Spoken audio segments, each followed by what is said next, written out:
go online or distance learning on a distance learning schedule. I've never taught this criminal law class via distance learning, but I've taught the criminal procedure class via distance learning. So same thing. I do my lectures.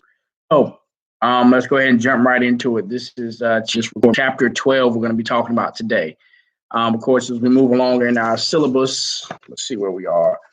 This is the lecture that would have been on today, 12. So let's go ahead and get along with it. Chapter 12. So burglary, trespass, we're going to talk arson and mischief. These are essentially what we call crimes against the habitation. So, of course, we're talking about crimes against buildings, the home, and the protection of the sanctity of the home. That's kind of where the common law rationale behind these laws we're about to talk about. So, introduction. Safety and security of the home is central. Is a central value of American society. The home has historically been protected against intruders. Crimes against habitation protect the peaceful enjoyment of the home and protect individuals against assaults on persons and property within the home.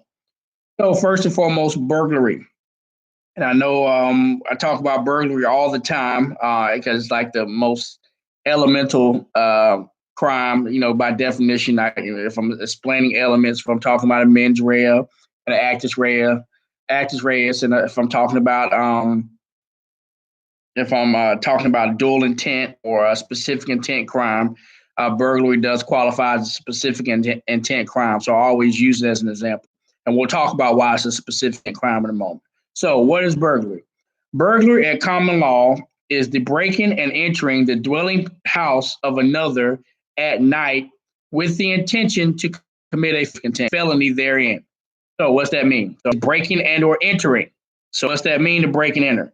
To break and enter could be it does if you don't have legal permission to be there, entering or crossing that plane.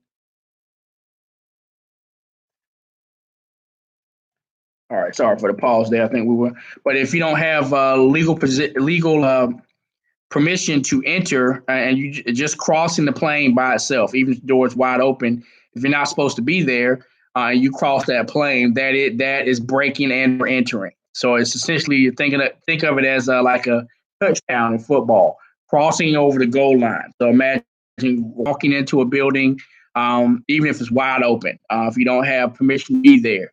If a person has a home and the door is wide open and you say, hey, I just want to go in here, that is breaking and entering of itself. It can also be done by digital means. In other words, reaching something in. Let's say a person has just like the movie Life. You got the pies in the window, right? A person wants to reach something in to grab that pie because you can smell that good peach cobbler outside, and they say, well, I'm gonna reach this hanger in the window and I'll pull it out and I'm gonna eat this peach cobbler. Just reaching your hanger from the window, that is also a breaking on the inner. Essentially, it's almost like there's an invisible line and you cross that threshold. That's breaking and entering. Whether you break some glass to enter in or whatever you do, that's breaking and entering. Even if you don't necessarily enter, but you break, you may break a window with the intention of entering. That in and of itself is breaking and entering because you essentially created a means of getting in. So breaking and entering, that's the first element. Then the second element is the dwelling house. Now, this is common law, the dwelling house of another. That meant it had to be where a person lays their head or where a person dwells.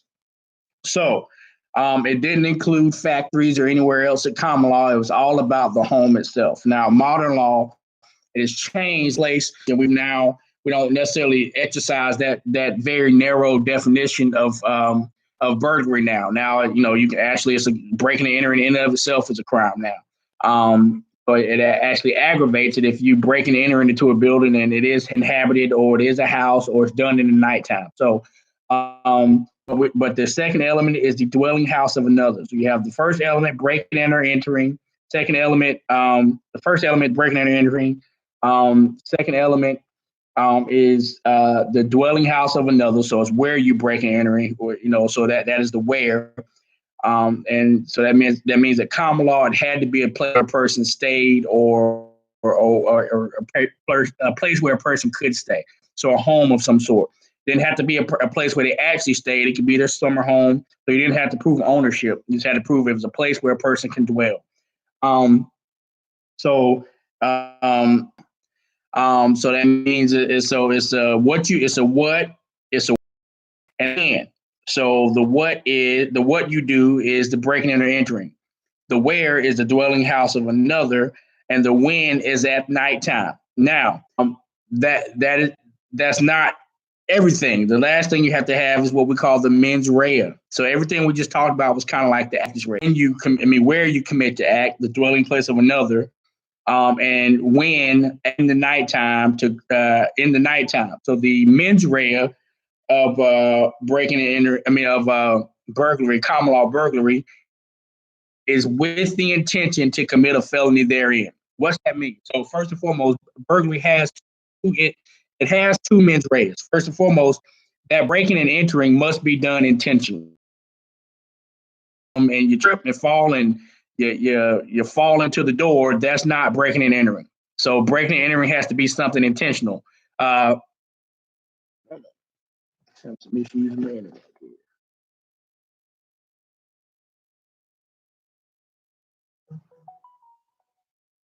All right, sorry about that. Had some internet connection issues. Okay, I'm back. So, burglary does have two. It has a dual intent, or what we call a specific intent. You have the intentional act of, for one, breaking and entering. So that act in and of itself has to be is intentional. It can't be accidental. If you walk past a door and you trip and fall in, that's not done with intent. So yes, you did break and enter, but you didn't do it intentionally. You tripped, you fell, and you fell in the door. You fell in the opening. But so for it to be the breaking and entering, which is the element of the first element of common law burglary, that breaking and entering must have been done intentionally. That means you meant to break and enter this dwelling house. So that's the first intent. And of course, it must be done at the dwelling place of another at nighttime, and then there's that second intent. That's what we call a dual intent, or we call it a specified or specific intent. That's important. What type of crime, whether it be general or specific intent crime, that matters because depending on what type of crime it is, either general intent or specific intent, you may not, as a defendant, may not be open to use certain types of defense, certain types of what we call excuses. So if there's an excuse as to why you did it, you can't. You're not open to as many excuses with general intent crimes as you are with specific intent crimes. We'll talk about that. An example would be, well, let's go and talk about it now. An example would be when we talked about a few chapters ago. We talked about we talked about voluntary intoxication. That's when you intoxicate yourself. So if you're out drinking, you've a few too many to drink, if you commit a general intent crime like assault, that means essentially unwanted, harmful contact or placing someone in imminent apprehension of harmful contact, and that's done on purpose. Of course, it is an intent, but there's only one intent, so it's not a specific intent crime. You cannot use burglary because there's more than one intent. There's the intentional act of breaking and entering, and then there's the specific intent or additional intent added on, and that intent is with the intent to commit felony therein. You can actually use voluntary intoxication as an excuse, which of course we talked about what excuses do. They essentially take you out of culpability for committing a crime. So that's what that means. So you can only use voluntary intoxication as an excuse to specific intent crimes. And the number one example of a specific intent crime, the first example we always talk about, is burglary, because it is a crime that has the initial mens rea of intent. So you intentionally break and enter, and then there's also another intent intent stacked on top of it, and that's the intent to commit a felony once you. We'll talk about intent. So the full definition: breaking and entering the dwelling place of another at nighttime with the intent to commit a felony therein. So what that means is simultaneously or at the same time that you commit this B&E, that you break and enter this place with the place, you've done that with it. That's the intent to do that, and then there's a more specified intent. What that means is at the time that you committed this B&E, you broke and entered this place. You had the intent at that time to commit a felony therein. So you had the intent to either rob the place, kill someone, or commit some felony once inside. But you did it at the moment when you jimmied that lock and broke in, opened and walked in. At that time, you had the intent to commit a felony. So it's not burglary, however, if at the time you jimmied the lock, you were just going in there to get some sleep. Let's say I always give the homeless person excuse. It's cold. It's very cold outside. A homeless person is walking down the street, and he sees this house. The lights are on, and the fireplace is cooking. Looks like it's warm. He's like, hey, if I can just get in there and maybe get right at the door where it's warm. It looks like they have some heat in that house. I just want to go where it's comfortable and lay down. He would sneak in to do it. So let's say if he walks by and he breaks in the house, breaking and entering, doesn't have to break a glass, doesn't have to kick the door down. He can jimmy the lock or it unlocked or wide open, but he walks in and he does it with the intent just to lay down and soak up some of that warmth and get some rest. He does that. The question is he guilty of burglary? The answer is no. Now let's add to that hypothetical. Let's say same hypothetical. He goes in to get some rest and to get some warmth. He lays down. He sleeps for about 45 minutes. Wakes up like looks around and says, "Wow, they got some nice flat screen TVs on the wall. Oh, they got a Roku box. They got a PS4. I think I'm going to partake in that. I think I want to get up and wake up out of my sleep in this warm house and take everything they got." At that point, is he still guilty? Is he still not guilty of burglary? And yes, he is not guilty because at the time he broke and entered the house, he did not have an intent to commit a felony. So it's all about the intent you have at the time you break and enter the house. Now, that's a hypothetical, right? In real life, it's hard to prove when and where this person had an intent or the intent changed. In real life, what happens is the cops get to a scene, the alarm goes off, and you find this man in the house or coming out of the house with TVs under his arm. The cops don't know when and where he changed his intent. They don't know, and they can't tell from what's obvious, what they see, whether or not a different intent. They just know that he did break in the house, and when they encountered him, he was stealing. So in real life, of course, these are hypothetical situations. So of course, if you get a question, I'm going to give you the hypothetical situation. I'm going to tell you, I'm going to essentially tell you what this person's intent is. So in most law school or essay questions, you're going to always get we're going to always get facts to tell you when and where this person had this intent. So it's all about the when and where. But in real life, of course, the when and where this person had this specific intent, this additional mens rea, it's hard to prove, and it's all about what he was doing when he was encountered coming out of the house that he wasn't supposed to be in. And it was obvious that he broke in the house. So, in modern law, burglary statutes no longer require breaking. They include a broad range of structures as well. So it's no longer just the dwelling place of another. It also may be committed at day or night, and it no longer requires an intent to commit a felony. So some of these things do aggravate the modern, what we call B&E statutes.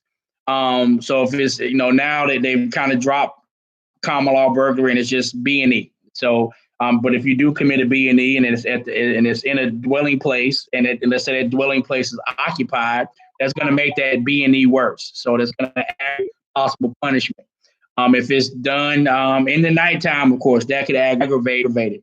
If it is done with the intent to commit a felony, let's say you go in, person goes in, they there's B&E and they come out with with another person's possessions in their hand, and not only is they're breaking and entering, but there's a larceny after breaking and entering. So their intent to commit a larceny is proven just in the fact, it's evidence in the fact that they're walking out with belongings that are not there. So that those are things that can either get them charged with more crimes or can aggravate the B and E.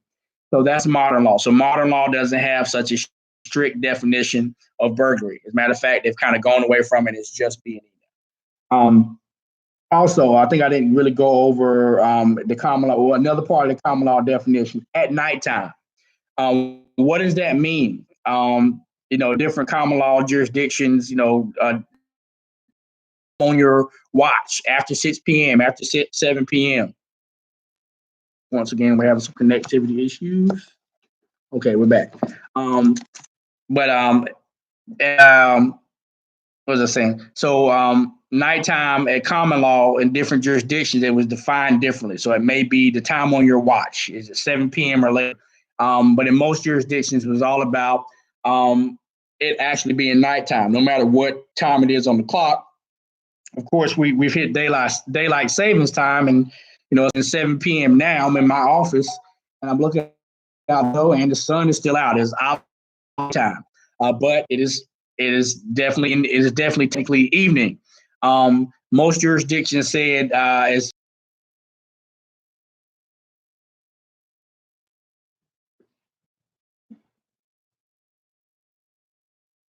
all right. Sorry about that. I think I had some more connectivity issues, but nighttime. It was all about whether or not you could see, essentially. So we want to protect, especially the common law, old England, just before we had street lights and electricity. Once it hit nighttime hours, you're in a house and you're super vulnerable to people who want to intrude. You can't see them.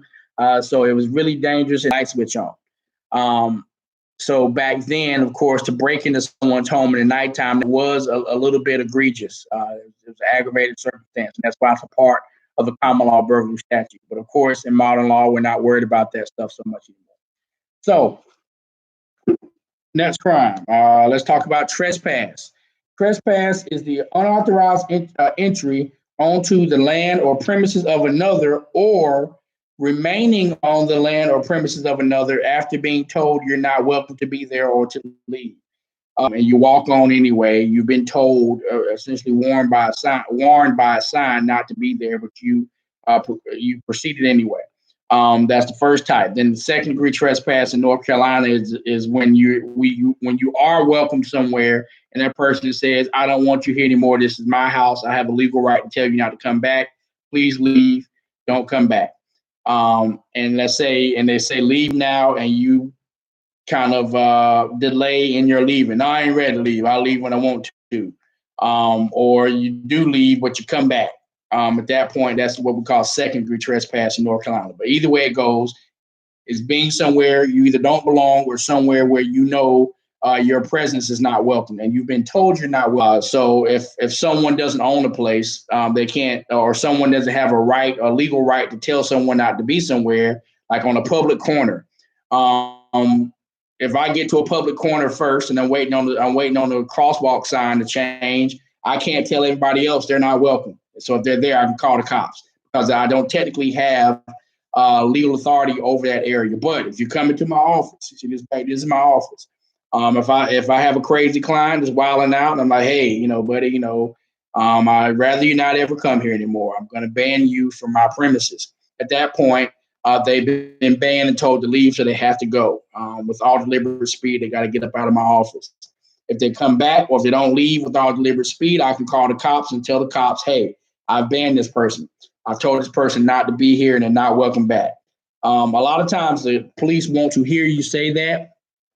They want to hear the owner or the person with rights with I guess what do you call it, legal permission, or what else? I'm trying to think of the word I just said, legal authority. They want to hear that person say that because that now gives them permission. So as opposed to waiting on me to call them and tell them a person's here, let's say if a cop's there and they see the person, they don't have to come ask me, is this person banned? They know it because I've said it in front of the cops have been put on notice and they know this person's not supposed to be there. So they can just see this person there without me calling and arrest them at that point. So that is trespassing in a nutshell. The next crime against habitation is arson.